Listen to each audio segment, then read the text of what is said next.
只讲自透早无用着加白米卫生纸等物资装入去袋啊，这也阁只是安南区的分量而已。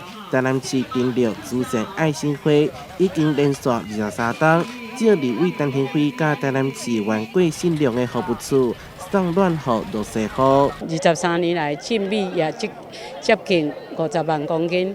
发放的物资接近3300几万，希望会当继续结合着社会各界的这个资源、资金，会当来帮助需要帮助的人，而且祝咱伫新的一年，拢会当心想事成、事事如意。大家新年快乐！就要过年咯，活动现场除了有司法大师谢春莲，也阁有义诊团队加头毛。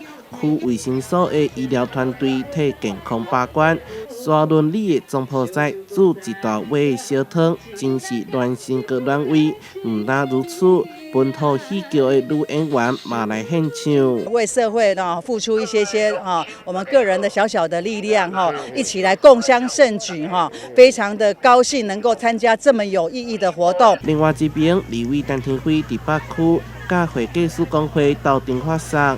这回范围扩大到原台南市6区、永康区以及三文区。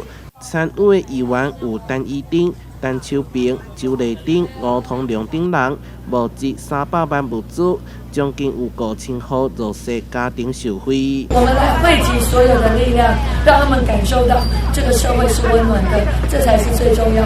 好，因为咱好啊过一个上过因为咱这嘛是咱大家共同的风俗。寒冬送暖已经是服务处每一档重要的公益传统。透过议会、企业甲公益团体合力，把爱心送到社会的每一个角落。台南新闻社会采访报道。